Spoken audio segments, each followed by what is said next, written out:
नमस्कार, मैं हूं अंकुर और आप देख रहे हैं सत्य हिंद। एक नजर अब तक की सुर्खियों पर। आरबीआई के मुताबिक भारत का विदेशी मुद्रा भंडार 6.052 अरब अमेरिकी डॉलर से घटकर 553.477 अरब डॉलर रह गया है। ये आंकड़े 19 मई को खत्म वाले हफ्ते के हैं। बीबीसी रिपोर्ट के अनुसार मुद्रा भंडार में लगातार 2 हफ्ते तक वृद्धि के बाद ये कमी आई है। 12 मई को खत्म होने वाले हफ्ते में 3.5 अरब अमेरिकी डॉलर की वृद्धि हुई थी और ये 600 अरब अमेरिकी डॉलर तक पहुंच गया था। भारत का विदेशी मुद्रा भंडार अक्टूबर 2021 में रिकॉर्ड स्तर पर 645 अरब अमेरिकी डॉलर तक पहुंचा था। मुद्रा भंडार इसलिए घट रहा है क्योंकि सेंट्रल बैंक वैश्विक घटनाक्रम की वजह से रुपए में गिरावट को रोकने के लिए कदम उठा रही है। कांग्रेस ने शुक्रवार को दावा किया है कि सेंगोल के बारे में ये साबित करने का कोई दस्तावेजी सबूत नहीं है कि ब्रिटिश और भारत के बीच सत्ता के हस्तांतरण के प्रतीक के रूप में इसे सौंपा गया था। इसने कहा है कि लॉर्ड माउंटबेटन, सी राजगोपालाचारी और जवाहरलाल नेहरू के बीच सेंगोल के बारे में ऐसा कोई दस्तावेजी सबूत नहीं है। एक ट्वीट में कांग्रेस नेता जयराम रमेश ने कहा, इस आशय के सभी दावे सतही और आम बोगस हैं, पूरी तरह से कुछ लोगों के दिमाग में निर्मित और पूरी तरह से व्हाट्सएप पे फैलाया गया और अब मीडिया में ढोल पीटने वालों के लिए है। उन्होंने आरोप लगाया कि प्रधानमंत्री नरेंद्र मोदी और उनके ढोल बजाने वाले तमिलनाडु में अपने राजनीतिक फायदे के लिए राजदंड का इस्तेमाल कर रहे हैं। उन्होंने ट्वीट में कहा, क्या ये कोई आश्चर्य की बात है कि नई संसद को व्हाट्सएप यूनिवर्सिटी के झूठे आख्यानों से भरा जा रहा है। अधिकतम दावों, न्यूनतम साक्ष्यों के साथ भाजपा आरएसएस के ढोंगियों का एक बार फिर से पर्दाफाश हो गया है। नए संसद भवन का उद्घाटन प्रधानमंत्री नरेंद्र मोदी 28 मई को करने वाले हैं। इसी दिन जंतर मंतर पर प्रदर्शन कर रहे पहलवान महिलाओं की महापंचायत करने की तैयारी कर रहे हैं। पहलवान साक्षी मलिक ने कहा कि हम 28 मई को नए संसद भवन के सामने महिला सम्मान महापंचायत कर रहे हैं। हम यही शांतिपूर्ण तरीके से करेंगे और किसी भी तरह की हिंसा में शामिल नहीं होंगे। बता दें, इस महापंचायत को लेकर दिल्ली पुलिस मुस्तैद है। 28 मई के पहले ही दिल्ली पुलिस बॉर्डर सील कर देगी, जिससे हरियाणा से आने वाले प्रदर्शनकारी इस महापंचायत में जुट नहीं पाए। राहुल गांधी ने कांग्रेस के पीएम मोदी के लिए उठाए 9 सवालों को ट्वीट करते हुए लिखा है कि झूठे वादों और जनता की दुर्दशा पर भाजपा ने खड़ी की 9 साल की इमारत। महंगाई, नफरत और बेरोजगारी, प्रधानमंत्री जी अपनी इन नाकामियों की लीजिए जिम्मेदारी। कांग्रेस महासचिव केसी वेणुगोपाल ने नए संसद भवन के उद्घाटन पर विवाद पर कहा है, ये भारत की पहली आदिवासी महिला राष्ट्रपति को दरकिनार करने का मुद्दा है। केंद्र सरकार ने भारत के राष्ट्रपति को आमंत्रित क्यों नहीं किया है। इसके साथ ही उन्होंने बहिष्कार को लेकर कहा कि हम खुश हैं कि सभी विपक्षी दल इस लड़ाई में एक साथ आ रहे हैं। नए संसद भवन को लेकर पीएम मोदी ने ट्वीट कर कहा है कि नया संसद भवन हर भारतीय को गौरवान्वित करेगा। उन्होंने एक संसद भवन की वीडियो को ट्वीट कर कहा है, ये वीडियो इस प्रतिष्ठित इमारत की झलक पेश करता है। इसके साथ ही पीएम ने लोगों से उस वीडियो को अपने वॉइस ओवर में बनाने की बात भी कही है। शिवसेना के उद्धव ठाकरे गुट के नेता संजय राउत ने नए संसद भवन में राष्ट्रपति को न बुलाए जाने को लेकर तंज कसा है। उन्होंने कहा है कि नए संसद भवन के उद्घाटन समारोह में न राष्ट्रपति को बुलाया गया है, न उपराष्ट्रपति को बुलाया गया है। क्या यह बीजेपी का कार्यक्रम है? कांग्रेस ने पीएम मोदी के 9 साल पर एक ट्वीट किया है, जिसमें जो डायलॉग हीरोइन इस्तेमाल करती थी उसी का इस्तेमाल किया गया है। इसमें लिखा गया है 9 साल और ऊपर नरेंद्र मोदी का फोटो। साथ ही लिखा गया है कि 9 साल का आत्म प्रेम और लिखा गया है, मैं अपना फेवरेट हूँ। इसी के साथ ट्वीट खत्म किया गया है। इसके अलावा एक अन्य ट्वीट में कहा गया है कि पीएम मोदी ने 2022 तक बुलेट ट्रेन चलाने का सपना दिखाया था, लेकिन यह वादा जुमला साबित हुआ। पीएम मोदी ने देश की जनता को झूठे सपने दिखाकर धोखा दिया है। ये 9 साल नाकामी के हैं। प्रधानमंत्री मोदी के कार्यकाल के 9 साल को लेकर कांग्रेस ने प्रधानमंत्री और उनकी पार्टी से 9 सवाल पूछे हैं। विपक्षी पार्टी ने प्रमुख मुद्दों को लेकर प्रधानमंत्री मोदी पर चुप्पी साधे रहने का आरोप लगाया है। कांग्रेस ने जो सवाल पूछे हैं उनमें ये सवाल मुख्य हैं। पहला, ऐसा क्यों है कि भारत में महंगाई और बेरोजगारी आसमान छू रही है? अमीर और अमीर, गरीब और गरीब क्यों हो गए हैं? आर्थिक असमानता बढ़ने के बावजूद पीएम मोदी के दोस्तों को सार्वजनिक संपत्ति क्यों बेची जा रही है? दूसरा, ऐसा क्यों है कि 3 काले कृषि कानूनों को रद्द करते समय किसानों से किए गए समझौतों का सम्मान नहीं किया गया? एमएसपी की कानूनी गारंटी क्यों नहीं दी गई? पिछले 9 सालों में किसानों की आय दोगुनी क्यों नहीं हुई? तीसरा, आप अपने दोस्त अडानी को फायदा पहुंचाने के लिए LIC और SBI में लोगों की कमाई को जोखिम में क्यों डाल रहे हैं? आप चोरों को भागने क्यों दे रहे हो?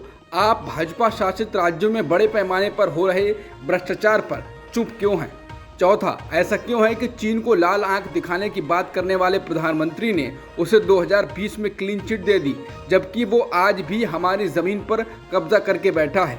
5, ऐसा क्यों है कि चुनावी फायदे के लिए जानबूझकर बंटवारे की राजनीति को हवा दी जा रही है और समाज में डर का माहौल बनाया जा रहा है? छठा, आप दलितों, महिलाओं, SC, ST, OBC और अल्पसंख्यकों पर हो रहे अत्याचार पर चुप क्यों हैं? आप जाति आधारित जनगणना की मांग को नज़रअंदाज क्यों कर रहे हैं? सातवां, आपने पिछले 9 सालों में हमारे संवैधानिक मूल्यों और लोकतांत्रिक संस्थाओं को कमजोर क्यों किया? आप विपक्षी दलों और नेताओं से बदले की राजनीति क्यों कर रहे हैं? आप लोगों की चुनी गई सरकारों को गिराने के लिए खुलेआम पैसों की पावर का इस्तेमाल क्यों कर रहे हैं? आठवां, ऐसा क्यों है कि बजट में कटौती करके मनरेगा जैसी जन कल्याण की योजनाओं को कमजोर किया गया? गरीब, आदिवासी और जरूरतमंदों के सपनों को क्यों कुचला जा रहा है? नौवां, ऐसा क्यों है कि कोरोना के कारण 40 लाख से ज़्यादा लोगों की मौत के बावजूद मोदी सरकार ने उनके परिवारों को मुआवजा देने से इनकार कर दिया? आपने अचानक ऐसा लॉकडाउन क्यों लगा दिया जिसने लाखों कर्मचारियों को घर लौटने पर मजबूर कर दिया और उन्हें कोई मदद भी नहीं दी? कांग्रेस की प्रेस कॉन्फ्रेंस के बाद बीजेपी की ओर से रविशंकर प्रसाद ने कहा कि कांग्रेस पार्टी के द्वारा नरेंद्र मोदी सरकार के 9 साल पूरे होने पर शायद 9 सवाल पूछे गए हैं, लेकिन वो झूठ का बड़ा पुलिंदा है। उन्होंने कहा ये कांग्रेस की बेशर्मी की पराकाष्ठा है। उन्होंने अर्थव्यवस्था का जिक्र करते हुए कहा कि आज भारत दुनिया की 5वीं सबसे बड़ी अर्थव्यवस्था बन गया है। आज 16,000 करोड़ रुपए का डिफेंस एक्सपोर्ट हो रहा है। भारत मोबाइल मैन्युफैक्चरिंग में दुनिया का दूसरा सबसे बड़ा मैन्युफैक्चरर बन गया है। उन्होंने ये भी कहा कि भारत में डिजिटल पेमेंट का आंकड़ा $10 बिलियन का है। चाहे डिजिटल इंडिया हो, डिजिटल पेमेंट हो, GST, मोबाइल मैन्युफैक्चरिंग, सड़कें, एयरपोर्ट, बिजली, किसानों की बात हो, नेशनल हाईवे की बात हो, स्टार्टअप इंडिया की बात हो, आज विकास के हर क्षेत्र में भारत तेजी से आगे बढ़ रहा है। अगर ये सब कांग्रेस को नहीं दिखता है तो कोई क्या कर सकता है? भ्रष्टाचार को लेकर रविशंकर प्रसाद ने कहा कि कांग्रेस करप्शन पर सवाल पूछ रही है, जिसके शासनकाल में 2G घोटाला, कॉमनवेल्थ घोटाला, आदर्श घोटाला, बोफोर्स, अंतरिक्ष घोटाला, हेलीकॉप्टर घोटाला जैसे कितने बड़े बड़े घोटाले हुए। कांग्रेस ने अपने लिए 4C ग्रेडिंग चुनी है: कट, कमीशन, करप्शन और कांग्रेस। यही है कांग्रेस। रविशंकर प्रसाद ने कहा कि कांग्रेस राष्ट्रीय सुरक्षा पर सवाल पूछ रही है, वो भी चीन के संदर्भ में। कांग्रेस के मित्रों सुन लो, भारत की जमीन जो गई कांग्रेस की सरकार में ही गई है। आज गलवान और डोकलाम में भारत ने अपनी साख दिखाई है। ये नरेंद्र मोदी की अगुवाई वाला भारत है जिसने 300 चाइनीज ऐप को बंद किया। इसी तरह उरी हो या बालाकोट हो, घर में घुसकर मारा। संसद की मेंबरशिप जाने पर डिप्लोमेटिक पासपोर्ट खो चुके राहुल गांधी अब सामान्य पासपोर्ट रख सकते हैं। दिल्ली की एक अदालत ने शुक्रवार को इसके लिए अनुमति दे दी है। हालांकि राहुल गांधी ने 10 साल के लिए मंजूरी मांगी थी, लेकिन अदालत ने उन्हें 3 साल के लिए ही दी है। बता दें, राहुल गांधी को संसद से अयोग्य होने के बाद उनके सांसद के विशेषाधिकार खत्म हो गए हैं और इस वजह से उन्हें अपने डिप्लोमेटिक पासपोर्ट को सरेंडर करना पड़ा है। लेकिन उन्हें अब विदेश जाने के लिए एक पासपोर्ट तो चाहिए, तो उन्होंने एक सामान्य पासपोर्ट के लिए अनापत्ति प्रमाण पत्र यानी NOC के लिए अदालत का दरवाजा खटखटाया था। उनको अदालत की मंजूरी की ज़रूरत इसलिए थी क्योंकि वो भाजपा नेता सुब्रमण्यम स्वामी द्वारा दायर नेशनल हेराल्ड मामले में आरोपी हैं। अरविंद केजरीवाल ने शुक्रवार को कांग्रेस नेता राहुल गांधी और पार्टी के अध्यक्ष मल्लिकार्जुन खड़गे से मिलने का वक्त मांगा है।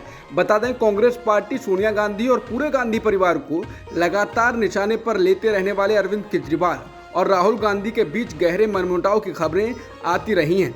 ऐसे में क्या राहुल गांधी इसके लिए राजी होंगे? इस सवाल का जवाब तो राहुल और खड़गे ही दे सकते हैं, लेकिन जिस मुद्दे को लेकर केजरीवाल मिलना चाहते हैं और मौजूदा राजनीतिक परिस्थितियों को देखते हुए भी इसका अंदाजा लगाया जा सकता है। केजरीवाल ने ट्वीट कर कहा है कि भाजपा सरकार द्वारा पारित अलोकतांत्रिक और असंवैधानिक अध्यादेश के खिलाफ संसद में कांग्रेस का समर्थन लेने और संघीय ढांचे व मौजूदा राजनीतिक स्थिति पर हमले पर चर्चा करने के लिए आज सुबह कांग्रेस अध्यक्ष श्री खड़गे जी और श्री राहुल गांधी जी से मिलने का समय मांगा है। अगस्त 2020 में मोहम्मद जुबैर के खिलाफ कथित रूप से नफरत फैलाने वाला भाषण देने और आपत्तिजनक ट्वीट पोस्ट करने वाले व्यक्ति के खिलाफ कोई कार्रवाई नहीं करने पर दिल्ली हाई कोर्ट ने शुक्रवार को दिल्ली पुलिस की खिंचाई की है। अदालत पॉक्सो एक्ट के तहत एफआईआर के खिलाफ जुबैर की याचिका पर सुनवाई कर रही थी। इसमें पहले ही मामले में क्लीन चिट दे दी गई है। जस्टिस अनूप जयराम भंबानी ने दिल्ली पुलिस के वकील से कहा कि तुमने जुबैर के खिलाफ बड़े ऊर्जावान उत्साहपूर्वक तरीके से काम किया था, लेकिन मामला अब हड़बड़ी में खत्म हो गया है, जैसा कि उसे होना चाहिए था, क्योंकि कोई सबूत नहीं था। लेकिन आपने इस आदमी के खिलाफ क्या कार्रवाई की है? न्यायमूर्ति भंबानी ने जुबैर के खिलाफ ट्वीट पोस्ट करने वाले व्यक्ति के खिलाफ की गई कार्रवाई पर स्थिति रिपोर्ट मांगी। अदालत ने 14 सितंबर को सुनवाई के लिए मामले को सूचीबद्ध करते हुए कहा, 6 सप्ताह के भीतर एक स्थिति रिपोर्ट दाखिल करें।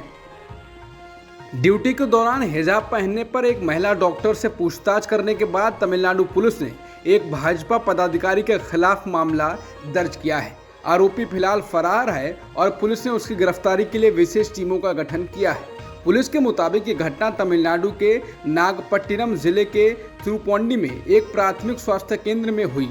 आरोपी भुवनेश्वर राम के रूप में पहचाना गया, जो कि एक भाजपा कार्यकर्ता व नेता है। वो 24 मई की रात लगभग 11 बजे एक रिश्तेदार के साथ इलाज के लिए प्राथमिक स्वास्थ्य केंद्र गया था। इसी दौरान उसने रात की ड्यूटी पर हिजाब पहने डॉक्टर को देखा और उससे झगड़ा शुरू कर दिया। सोशल मीडिया पर व्यापक रूप से साझा किए गए एक कथित वीडियो में वो डॉक्टर से पूछ रहा है कि उसने हिजाब क्यों पहना है, आपकी वर्दी कहाँ है। वो कह रहा है कि मुझे यकीन नहीं है कि तुम एक डॉक्टर हो। वीडियो में आदमी को ये कहते हुए सुना जा सकता है।